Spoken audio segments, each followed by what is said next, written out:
How's it going, everybody? Jared Lutz here, back with another Diablo IV video. This time just a quick one, as I wanted to list out all the Season 1 Nightmare dungeons, share with you what types of enemies you'll fight in each so you can better prepare with elixirs, as well as give my thoughts on which dungeons you should avoid, but also which dungeons are quick, fast, and easy based on my experience as well as other sources online. If you didn't already know, maybe you just haven't gotten to the point in which you are running Nightmare dungeons in Season 1, all the dungeons that had Nightmare versions before Season 1 began are no longer the available Nightmare dungeons, as they change every season. There's always 30 different Nightmare dungeons at any one time, and I ran through every single one of them in World Tier 4 after the Season 1 patch dropped on the 18th. That way I could put together this list, give my thoughts, and overall have a guide out as soon as the season started. Here we are, basically a week into the season, and I'm just now getting around to actually making the video, but oh well, I'm sure it'll help one of you out there watching. Before we run through the list, I also want to note that Nightmare dungeons are a great way to target farm specific item slots,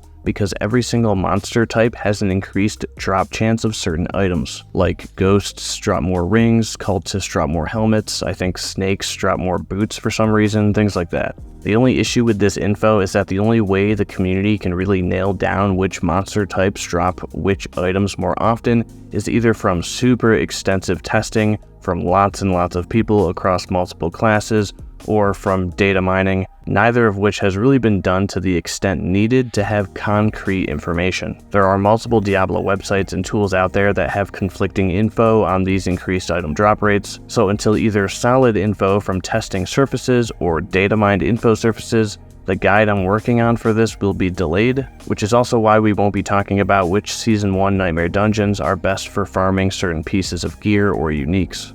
So I just wanted to get that out there before we start. Okay, let's run through these dungeons.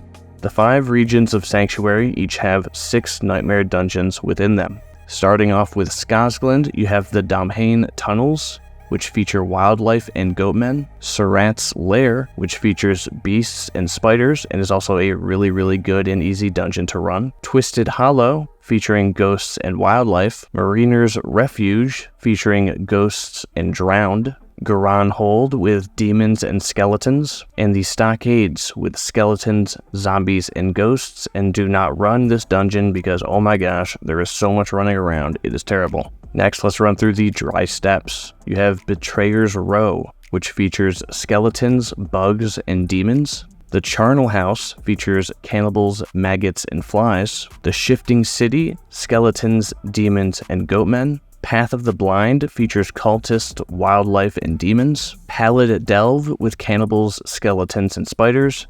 And the Comdor Temple with goatmen, skeletons, maggots, and flies. And once again, this is a terrible dungeon. There's lots of running around, it's really big, it takes a long time. Avoid this one if you can. Next up, the dungeons within Kehjistan. You have the Collapsed Vault with skeleton, flies, and demons. Heretic's Asylum with knights penitent and cultists. Forgotten Ruins with skeletons and snakes. Alder's Cave with wildlife, bandits, and beasts. This is a really good dungeon to run. The Halls of the Damned with ghosts, demons, skeletons, and drowned. This is probably the worst dungeon out of the 30. It's very bad. There's lots of running around. There's multiple areas separated by loading screens through portals. Don't do this one. And the Tomb of the Saints with ghosts, scorpions, and maggots. Then we have the Fractured Peaks. You have Immortal Emanation with ghosts, vampires, and ghouls. Dead Man's Dredge with zombies, vampires, and werewolves. Another really good dungeon to run. Nostrava Deepwood with wildlife and skeletons. Also very good. Corvalar Ramparts with knights penitent and bandits. Hoarfrost Demise with zombies, goatmen, and skeleton. And Mercy's Reach with wildlife, goatmen, and skeleton, another good dungeon to run. And lastly, we've got Hawezar. The Lost Keep features ghosts and knights penitent. Iron Hold features more ghosts, but demons. Bastion of Faith has knights penitent and cannibals, and is very quick to run. The Faceless Shrine features bandits, cannibals, and cultists. Akan's Grasp has beasts, vampires, and zombies, and is very quick as well. And the Ancient Reservoir has demons and skeletons. And that's all 30 Nightmare dungeons for Season 1. Hope this info is still useful to some of you out there, as I realize I am a little behind with this information. but I like doing beginner-focused content anyways, and I'm sure there's quite a few players who have still yet to reach Nightmare Dungeon content. If more info does break on the whole target farming topic and concrete evidence and research comes to the surface, I'll definitely be putting together a guide on all the increased drop rates from every single monster type in the game, but for now, it seems like nobody really has all the answers yet, or rather, lots of sources have conflicting info. But that's it for me. Make sure to like the video if it helps you out in any way. Subscribe for more crispy Diablo 4 content.